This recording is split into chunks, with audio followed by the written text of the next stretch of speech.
For Tim and Kim Hudson, community service has been a major part of their lives since they began their 17-year journey in professional baseball in 1999. The foundation's mission is clear and unwavering: to make a positive and long-lasting impact in the lives of children who have a genuine need for assistance with regard to a special physical, emotional, or financial circumstance. Tim and Kim's fat-free approach ensures that all money collected goes directly to the 6 local Hudson Family Foundation programs. This video will give you a brief look inside each of the Hudson Family Foundation's 6 programs and the tremendous impact they make.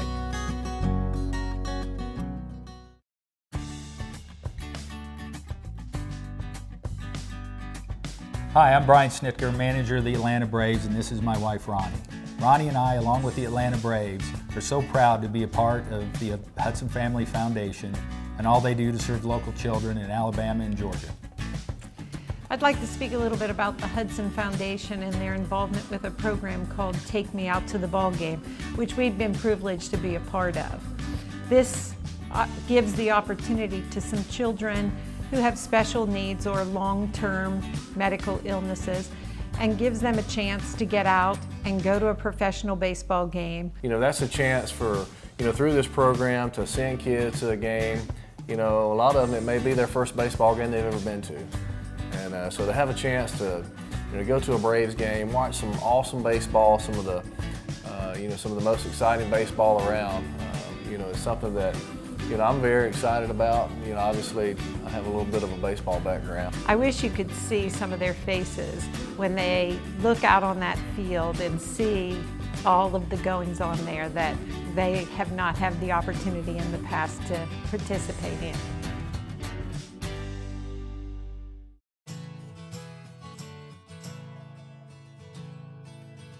One of the areas that the Hudson Family Foundation has emphasized is the Rookie Reader Program, probably one of my favorites. On a daily basis, it always has surprised me that some children don't have access to books, which are the windows to their imagination, to knowledge, and to enhance their day-to-day life. Pretty much everyone can get involved with book drives, and books can be donated, to us personally, and then we can send them out to kids and organizations around the communities. One new thing that we've added to the Rookie Reader Program this year are community book boxes. So our goal this year is to put out 20 community book boxes in our Lee County area. The Lee County Home Builders Association have started making book boxes for us already. They all look different, and when an organization requests one, they get to decorate it themselves and make it their own. And we'll stock the book boxes with books, and it'll be a place where kids can come and take books and share books and either return them or keep them, and we'll keep the book boxes stocked. So you'll start seeing those around Lee County. The one other thing is, we've been able to donate, over 13,000 books throughout our program since we started this program, and I just think that's very impactful, and we expect it to just keep going strong.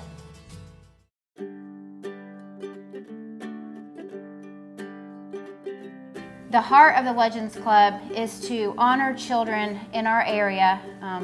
We have partnered with Lee County Schools, Auburn City Schools, and Opelika City Schools, and we've been able, through teachers, principals, to identify 1,050 children who, in those 3 school districts, who have exemplified really what it means to be a legend, to be a good kid, to come to school every day, to be a good friend, to work hard, and all of that in spite of maybe some tough circumstances that they have going on at home. These 1,050 kids are going to receive a gift card from our partners at Publix, who have just been amazingly supportive.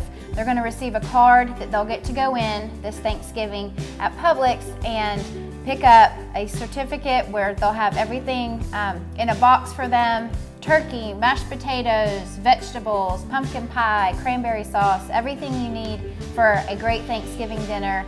I can't fully imagine what they're going to go through and the feeling of excitement to provide to their family in a dinner that, some of them may never have had or might not have had an opportunity to sit down at a table with their family. Around 13,000 family members served in this community. Brings light to to children and their families that it's important to work hard and it's important to persevere. And even no matter what challenge you have or you perceive to have, is that there are other people who have more challenges at times, but yours is still yours. And to have the support of the Hudson Foundation and our Legend members to say to children that this is going to recur and other activities that really gives hope to children in some places that desperately need hope. Just lift them up, show them that they're appreciated, and to let them have ownership in something. Like, you know what, I've been a good kid, I've been a great student, I've been a great friend, I've been a great brother, I've been a great sister, and because of that, you know, they have the opportunity to do something really cool for their family.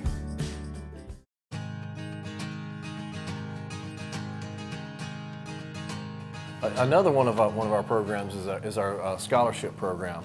You know, we have 16 scholarships that we give out every year throughout Georgia and Alabama, $3,000 scholarships. This has been such a rewarding and amazing program in the foundation. We have met so many amazing kids. Our application is tailored towards kids, like Tim said, that have a financial need, but they've also overcome obstacles in life that most kids should never have to even think about. So the kids that we've met through these scholarships are amazing, and to be able to write a $3,000 check directly to their college of choice and help kind of get their college career jump started is a blessing to them, but also to us. It's so amazing to read these stories. These kids are really hand-selected based on their applications by their teachers and principals and counselors at their high schools. People who have seen them walk through this day-to-day struggle that they've had and overcome it, and it's neat to kind of follow along and see what their journey turns out to be.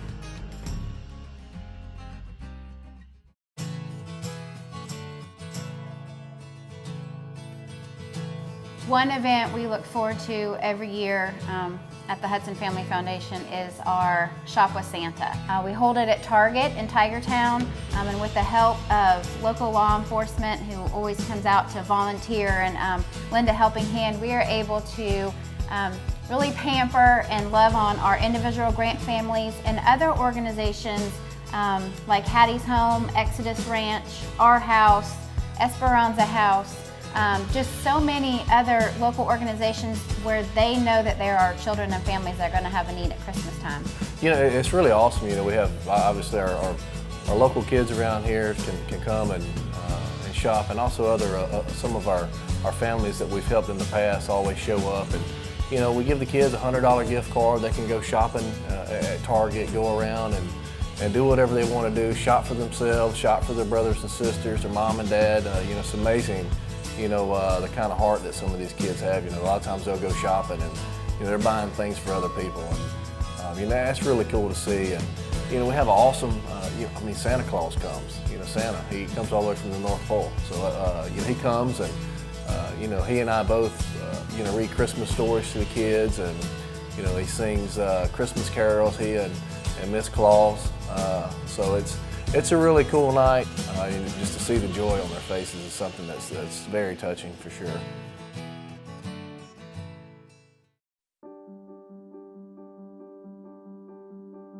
Well, one of the programs that is, you know, really the heart of the Hudson Family Foundation is our individual grant program.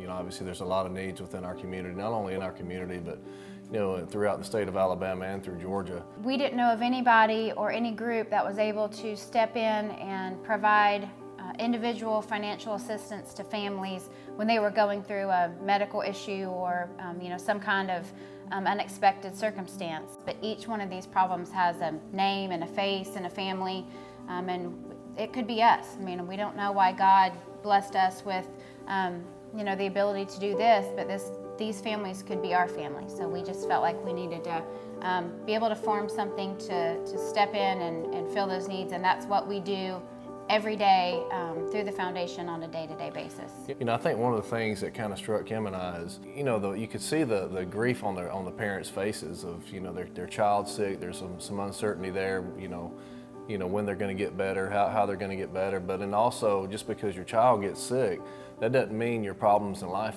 goes away.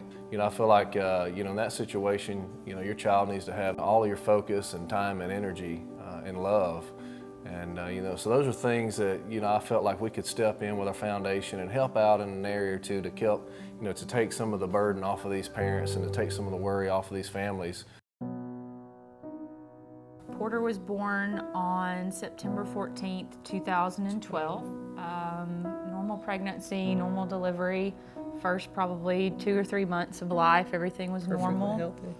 And then we kind of noticed some, a little bit of a delay in some things and some vision issues, which led to, at our 4-month checkup, us basically ended up at a pediatric ophthalmologist, where we ended up within a week finding out that Porter was diagnosed with gangliosidosis, or GM1 for short, which is a terminal illness. We were given, probably 2 years that he would live, 2 to 3 years. So it was all within a week we got the diagnosis, and a whirlwind of emotions went through us. Well, once upon a time we were a normal family. Just family with 2 kids enjoying life, and the normal life, what we call it. And then started having some symptoms. Carly started having some symptoms that were unusual. The day before Thanksgiving 2007, she had a CT that showed a pretty large tumor in her sinus cavity. So we were sent directly to Children's Hospital in Birmingham, and about several weeks later they figured out she had mesenchymal chondrosarcoma, which is a rare aggressive tumor. The whole drive to Birmingham, the first of many, was our life's going to change forever. What do we do? We spent more time in the hospital those first 6 months than we did in our own bed. And that was, financially it was difficult. Emotionally it was difficult. We were separated a lot, trying to take care of Carly and spending time going back and forth on the road and exhausted. And our new normal was not the kind of normal I wanted. It still hasn't been normal, but we've adapted. She's gone to MD Anderson. She's had how many relapses? 7 now? Yep. 7 relapses, probably 18 surgeries. 17 surgeries, 3 radiations, and we're still fighting. It's a burden, I think, that's placed upon you when you get a diagnosis. You have to deal with so many different things, and if you can have some kind of financial relief for the equipment or for the food that you need, the special food or the therapies that you need, that can help your child live longer than they're supposed to, then that's a There's blessing. just so many different things that are going through your mind, like emotionally and physically being drained and just constantly going to the doctor. Do you want to have 2 incomes and pay a nurse to come in the house, or do you want to have Sarah stay at home and lose income? And so there's some hard decisions to make, kind of from a financial standpoint and doing what's best for your family. And the Hudson Family Foundation helped us kind of bridge that gap and help us make some decisions on what to do. So. When she got diagnosed, I didn't think about anything other than the fact that I was taking care of her. But the bills kept coming. Having an organization like the Hudson Family Foundation to help support situations like that, where you are able to receive that extra type of funding, is very beneficial for families like ours that need that, because you don't think about how you're going to pay for it or how you're going to make ends meet. We were able to have 4 years with him, so he recently passed away on November 10th. So we were able to, have him twice as long as we thought we would, so that was a blessing. We were able to take some of their bills and take care of those, and just provide financial assistance and do some legwork for them. But it's just a blessing to be able to step in and help those families who need us. To learn more about the Hudson Family Foundation or to join our team, please visit our website or follow us on Facebook, Twitter, or Instagram.